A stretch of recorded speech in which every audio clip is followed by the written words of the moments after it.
Assalamualaikum warahmatullahi wabarakatuh.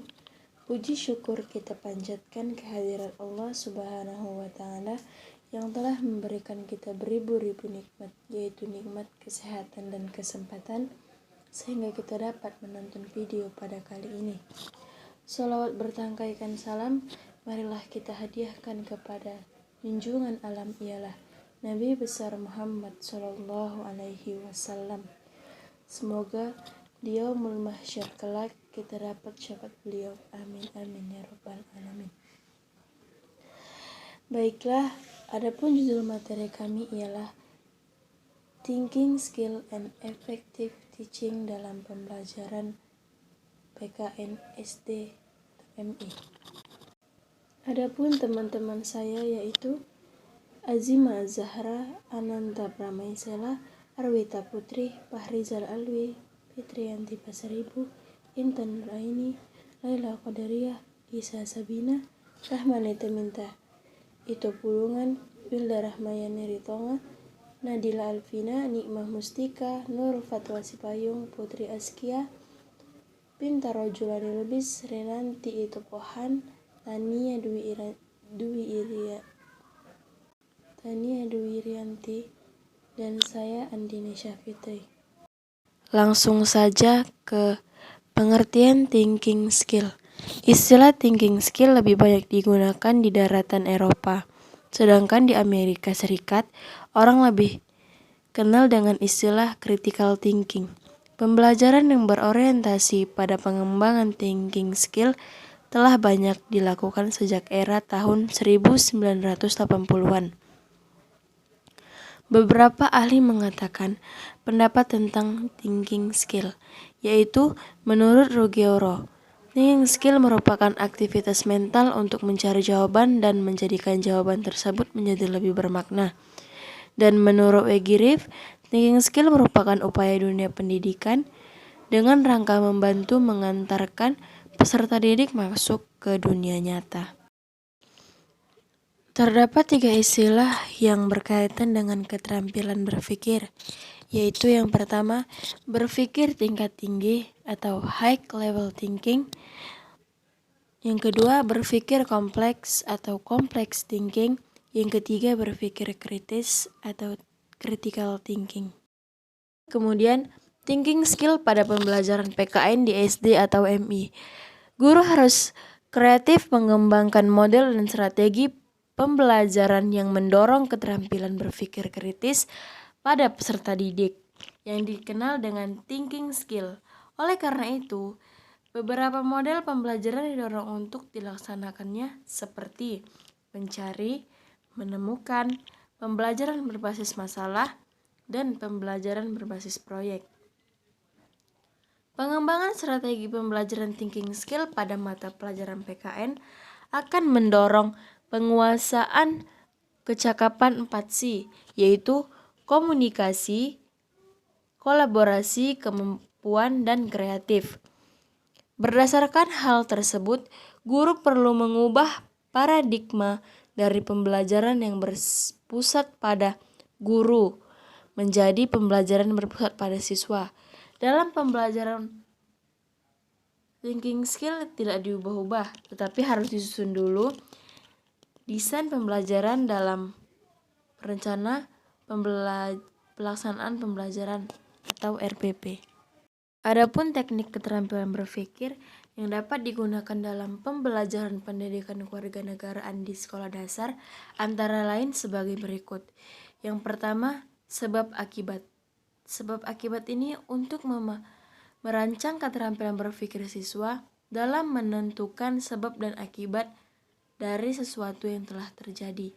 Yang kedua, pengambilan keputusan untuk membantu siswa dalam membuat keputusan setelah mempertimbangkan fakta atau sebuah ide.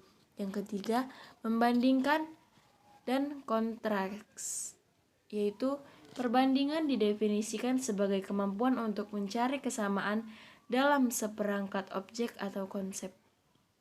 Yang keempat, mengklasifikasikan, yaitu kegiatan ini didefinisikan sebagai proses pemilihan data dalam kelompok berdasarkan karakteristik atau atribut yang relevan. Yang kelima, melakukan pengamatan. Pengamatan atau observasi ini didefinisikan sebagai kemampuan untuk secara sengaja memeriksa atribut objek atau kejadian untuk mencatat rincian melalui penggunaan salah satu atau semua indera atau sarana mekanis yang sesuai. Yang keenam, perancangan didefinisikan sebagai kemampuan untuk mengidentifikasikan apa yang harus dilakukan untuk mencapai hal tertentu. Kemudian, effective teaching. Efektif adalah tujuan-tujuan yang lebih mengutamakan pada perasaan, emosi, atau tingkat penerimaan atau penolakan. Tujuan efektif adalah mengubah dari yang sederhana menuju fenomena yang kompleks, serta menanamkan fenomena itu sesuai dengan karakter dan kata hatinya. Kita menemukan sejumlah besar tujuan yang tampak melalui sikap, minat, apresiasi, nilai, dan emosi atau prasangka. Sehingga persyaratan utama bagi efektivitas pengajaran yang tampak di sekolah-sekolah adalah yang pertama, prestasi. Prestasi waktu belajar siswa yang tinggi yang dicurahkan terhadap kandungan akademis. Yang kedua, rata-rata perilaku melaksanakan tugas yang tinggi antara siswa. Yang ketiga, ketetapan antara kandungan materi ajaran dengan kemampuan siswa. Yang keempat, mengembangkan suasana belajar yang akrab dan positif. Yang kelima, mengembangkan struktur kelas yang mendukung poin. Effective teaching dalam pembelajaran PKN di SD atau MI. Efektif ini seringkali disebut dengan sikap, nilai-nilai, dan apresiasi. Domain ini merupakan bidang tujuan pendidikan kelanjutan dari kognitif, yang artinya seseorang hanya akan memiliki sikap tertentu terhadap suatu objek manakah telah memiliki kemampuan kognitif tingkat tinggi. Pembelajaran sikap seseorang dapat juga dilakukan melalui proses modeling, yaitu pembentukan sikap melalui proses asimilasi atau proses mencontoh pemulaan biasanya dimulai dari perasaan kagum. Misalnya, kekaguman terhadap kepintaran orang lain atau kekaguman terhadap kemampuan yang dimiliki oleh teman satu kelasnya. Dalam melaksanakan pembelajaran PKN tingkat SD atau MI, guru perlu mengembangkan strategi atau taktik yang tepat dengan pendekatan-pendekatan dan model-model belajar yang akan diterapkan serta didukung oleh metode dan media yang efektif. Hal ini akan membantu guru dalam memahami dan membantu siswa untuk berlatih mengamalkan nilai moral Pancasila dan budi pekerti yang dipelajari di sekolah. Strategi effective teaching dalam pembelajaran PKN di SD atau MI itu ialah yang pertama, langsung atau direct instruction. Metode pembelajaran langsung ini sangat efektif apabila digunakan oleh seorang guru yang memiliki bakat sebagai orator. Yang kedua, interaktif atau interactive instruction.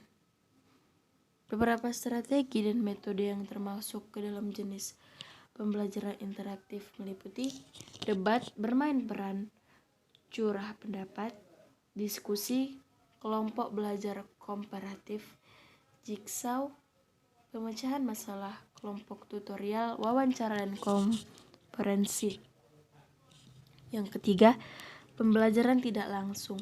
Strategi dan metode yang termasuk di dalam jenis pembelajaran tidak langsung meliputi pemecahan masalah, studi kasus, inquiry, diskusi, reflektif, pembentukan konsep, dan pemetaan konsep. Yang keempat, pembelajaran melalui pengalaman. Metode ini yang termasuk ke dalam jenis pembelajaran melalui pengalaman meliputi karya wisata, percobaan, simulasi, permainan, pengamatan lapangan, bermain peran survei, dan sebagainya. Adapun kesimpulan dari pemaparan materi ini ialah thinking skill merupakan kemampuan yang dimiliki seseorang dalam daya gunakan kemampuan mentalnya untuk menyelesaikan berbagai persoalan dalam kehidupan nyata. Thinking skill pada mata pembelajaran PKN akan dapat mendorong penguasa kecakapan 4C, yaitu komunikasi, kolaborasi, kemampuan, serta kreatif. Maka dari itu guru perlu mengubah paradigma dari pembelajaran yang berpusat pada guru menjadi pembelajaran yang terpusat oleh murid. Efektif seringkali disebut dengan kata sikap, nilai-nilai, dan apresiasi. Seseorang hanya akan dimiliki sikap tertentu terhadap suatu objek manakala telah memiliki kemampuan kognitif tingkat tinggi.